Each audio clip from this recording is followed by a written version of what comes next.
Hello everybody, today we're talking about how much of YouTube is actually luck-based. Because I have an example here where a 2.4 million subscriber channel has stolen content directly from 190,000 subscriber channel. So Mr. Dalek stole from Suggestive Gaming, and thankfully Suggestive Gaming has decided to provide a clip himself where he overlays their audio. With Call of Duty Black Ops 4 right around the corner, with Call of Duty Black Ops Cold War right around the corner, we here at Suggestive Gaming figured now would be a great time to catch up on the storyline of the old games. I thought now would be a great time to catch up on the storyline of the old games. Without further ado, this is what you need to know about the Call of Duty Black Ops story. Without further ado, this is what you need to know about Call of Duty Black Ops. But first, we need to take a little trip back. In 1942, during the Second World War, we find American Private Miller on the Makin Island of Japan, captured by the Japanese army. In 1942, we find American Marine Private Miller on the Makin Island of Japan, captured by the Japanese army. He is forced to watch his team be tortured and executed before being saved in the last moment by a squad of Marines, led by Corporal Roebuck and Sergeant Sullivan.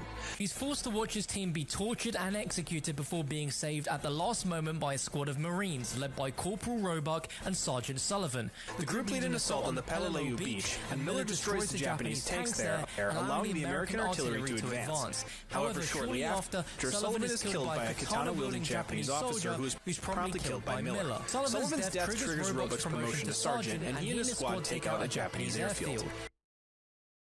Now, I don't actually mind a lot of YouTubers covering the exact same topics, because oftentimes, whenever you take a YouTuber that does a specific category, right, like I do gaming and gaming news, you will see overlap between a lot of different YouTubers with their takes on the same topic, and oftentimes we take articles, like written journalistic articles, technically we're like borrowing content, but then I tend to highlight the important bits of the article that I absolutely need to read out, and then I tend to provide my own commentary. This isn't very high quality work, so I am not that angry at YouTube for being a small channel. However, this is a great example as to what kind of content you make, and the quality of content that you make just plainly doesn't matter, because the algorithm doesn't give a shit. If you have a higher reach to begin with, you're gonna grow faster and you're gonna exponentially grow, and YouTube is gonna promote any kind of content that you put out because you're gonna receive bigger views to begin with. Outside of a few instances where YouTube is like attempting censorship or just outright don't like specific people. But that is how it works.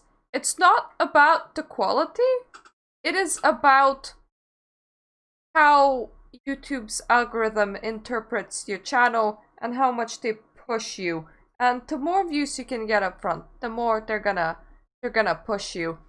Therefore, a 2.4 million channel can steal from 190,000 subscriber channel and have their videos be the more popular ones that attract more audience and gain them subscribers, for the subscribers believe that this is their original content when in fact it's not.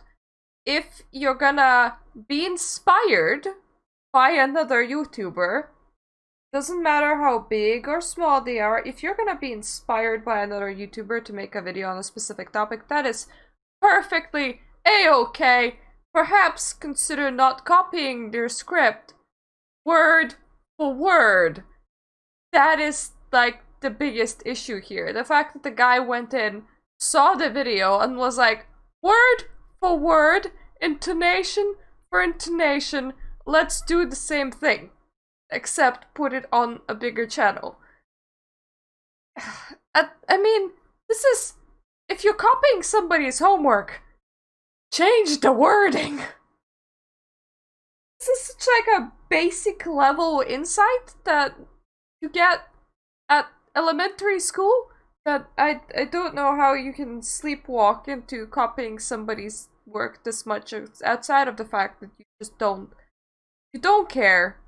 You think you're not gonna get caught. Or you don't care that if you are gonna get caught because you think that people will just side with you for doing such a thing. That's the only time when I can imagine somebody copying something word for word make absolutely any sense. But yes, maybe don't do that. Maybe don't do that. But the algorithm doesn't care if you're doing that. It legitimately, if you're a big channel, it doesn't matter how much of that content is yours, how much of that content is original. YouTube algorithm is not here for quality. They're here for randomness, effectively, because some of my videos have exploded as well. But if you are a bigger channel, perhaps don't copy your homework word for word. Like, what is wrong with you? So this is effectively just a very weird rant video from me today, saying maybe don't do this, and maybe don't subscribe to Mr. Dalek because he did do this, and it's just, this is not the first time that I see something like this happen. It just always strikes me as really, really odd. Especially the fact that people do it word for word. It's not like you two found the same article to read. You went in through the effort of scripting somebody else's video word for word. Yeah. Anyways, I'm gonna go back to demon summoning over here. Thank you for watching. If you like my content, please subscribe. That is what I tell you every single day, for I enjoy making these videos, and sometimes I get people going, what is the point of you making this video? And it's like, what is the point of making any video? It is internal infernal joy that it brings me. That is the only point. That is the only point. I make these videos every single day, so thank you for watching, and I hope I'm gonna see you the next time. Toodaloo!